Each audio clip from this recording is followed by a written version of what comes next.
한번 화가 나면 분노 조절이 안 돼서 폭발하는 아이들. 혹시 이런 학생들은 어떻게 지도를 해야 될까요? 안녕하세요. 특부심 가득한 특수교사 마이송입니다. 아마 요즘에는 특수교육 대상자뿐만 아니라 일반 학급에서도 이렇게 분노 조절이 어려운 학생들이 점점 늘어나고 있는 추세입니다. 근데 이런 아이들의 특징이 평소에는 정말 잘하려고 하고 잘 노력하다가 어느 순간에 스위치가 켜지면 자기가 조절하지 못하게 분노를 일으켜요. 옆 친구에게 화를 내고 발로 차고 소리를 지르고 다양한 방향으로 분노를 표출하는 친구들이 있습니다. 그런데 또 이런 친구들이 조금 진정이 되면 또 이렇게 말해요. 미안해. 내가 잘못했어. 이런 상황이 계속 반복이 돼요. 근데 이런 상황들 낯설지 않으시죠? 많은 보호자분들과 그리고 통합학급 선생님들 중에서도 이런 학생들을 만났을 때 어떻게 대처를 해야 되는지 정말 난감할 때가 많습니다. 자, 그런데 이거는 감정 문제가 아니라 사실 이미 학습된 행동 패턴이라는 거예요. 아마 이 친구는 이 시기에서 화가 났다가 또 사과를 하고 가라앉았다가 매번 반복이 될 거예요. 그러니까 이렇게 되면 보호자분들도 그리고 선생님들도 지치게 돼요. 그리고 또 불안하게 되죠. 언제 또 폭발할지 몰라서. 그런데 여기서 짚고 넘어가야 할 점이 있습니다. 이런 행동들이 사실 그냥 생기는 게 아니거든요. 그래서 미리 사실은 준비를 해야 됩니다. 첫 번째는 우선은 대체 행동을 가르치는 거예요. 자기가 폭발하기 전에 도와주세요. 아니면 쉬고 싶어요. 잠깐만요. 이런 말들을 평소에 연습을 시켜줘요. 그렇게 연습을 하지만 사실은 또 쉽게 바로 고쳐지진 않습니다. 그래서 두 번째로는 환경을 조절을 해줘요. 과정에서도 이렇게 어려운 과제가 있으면 쪼개주거나 못 기다리는 친구들 같은 경우에는 기다리는 시간을 조금 줄여주거나 그리고 어떻게 뭘 할지 선택권을 주거나 미리 예고를 해줘서 불안도를 낮추거나 이렇게 주변 환경을 조금 바꿔서 분노를 폭발할 수 있는 빈도수를 낮춰주는 그런 방법도 쓰는데요. 이렇게 우선 대체 행동과 환경만 좀 바꿔줘도 평소에 그 폭발이 횟수가 좀 줄어들기는 해요. 하지만 완전히 줄어들지는 않는다는 것. 그럼에도 중간중간에 폭발이 생겨요.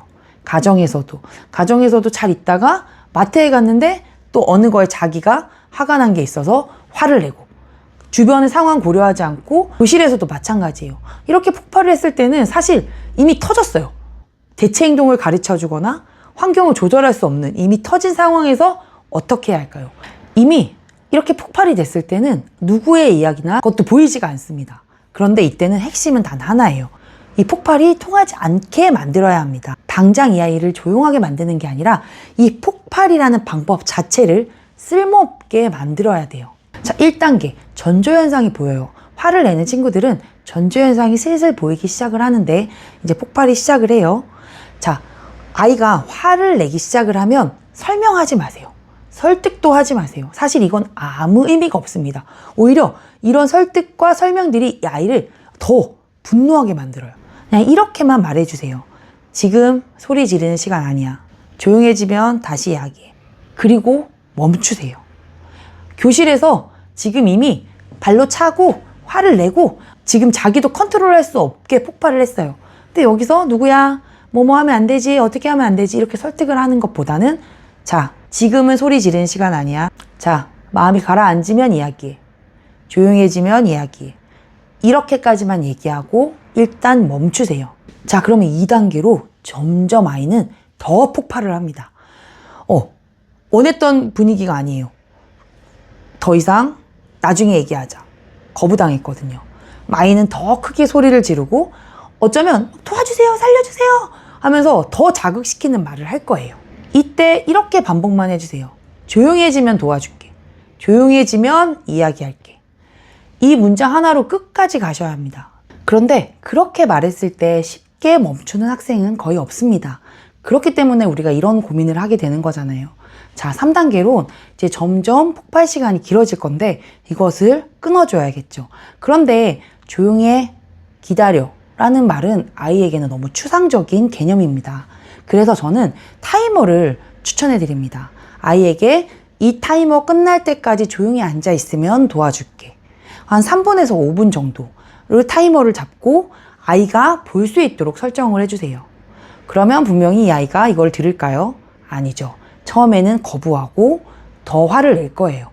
하지만 일관적으로 유지를 하셔야 돼요. 맨 처음에 이 방법을 첫 번째에서 성공한다는 것은 어렵습니다.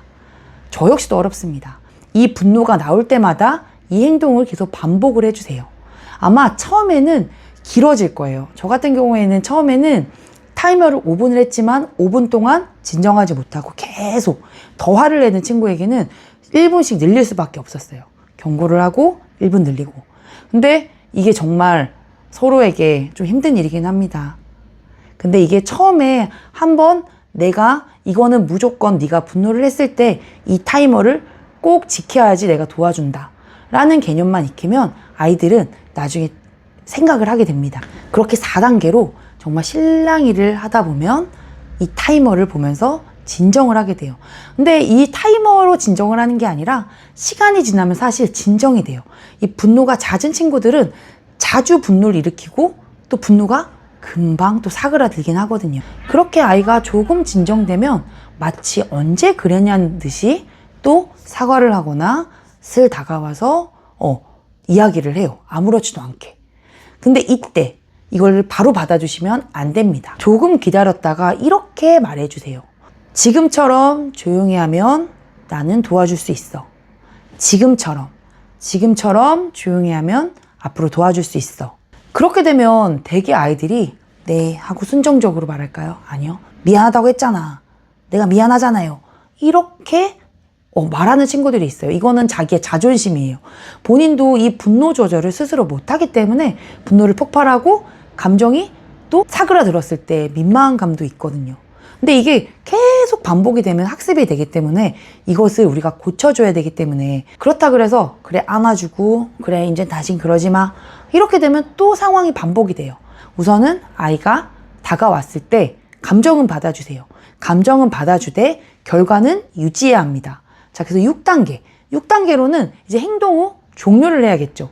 단순히 아이가 감정이 사그라들고 또 다시 민망한 표정으로 아니면 또 미안한 표정으로 다가왔다 그래서 그래 알겠어 하고 끝내면 다음에 또 이것은 반복이 됩니다.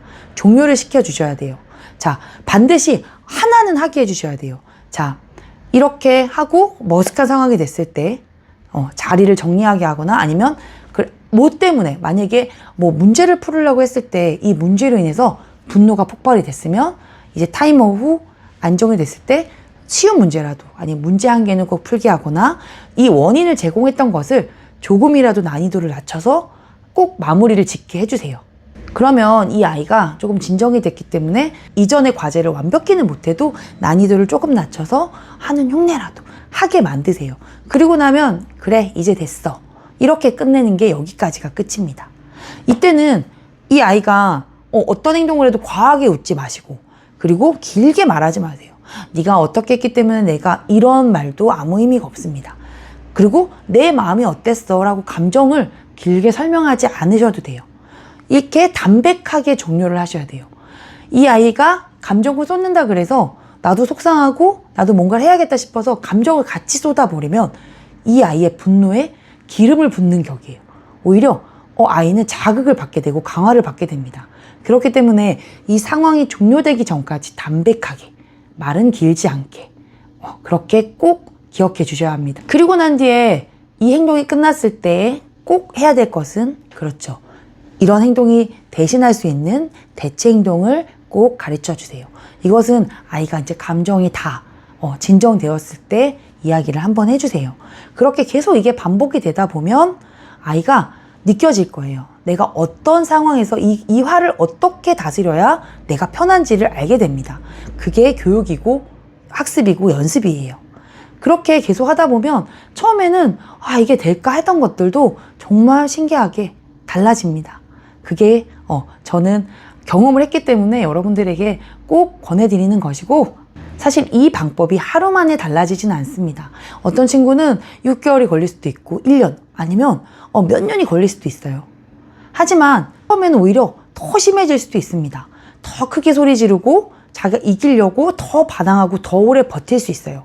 그것이 오히려 정상입니다. 그동안에 자기가 반복 학습했던 그런 효과 있던 행동들이 방법들이 이제는 안 통한다는 것을 본인이 자각을 한다는 뜻이에요. 정리하면 폭발하면 늦어지고 차분하면 빨라진다.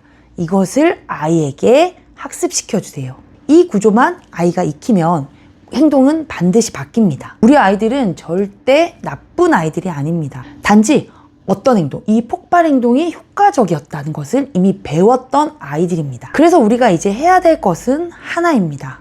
그 행동의 그 효과의 방향을 바꿔주는 것. 그동안에 자기가 문제 해결을 하기 위해서 폭발을 했다면 오히려 차분하게 하는 것이 더 빠른 좋은 방법이라는 것을 알려주는 것이 우리가 해야 될 일입니다. 단번에 이것을 고치려고 하기보다는 정말 보호자분들도 몸에 사리가 나올 수 있어요. 교사들도 사실 저도 이걸 하면서도 매번 사리가 나옵니다. 그치만 알고 있습니다. 이것을 하게 되었을 때 이 아이가 나중에 깨닫고 분명히 행동이 바뀐다는 것을요. 그렇게 특수교육은 속도가 아니라 방향입니다.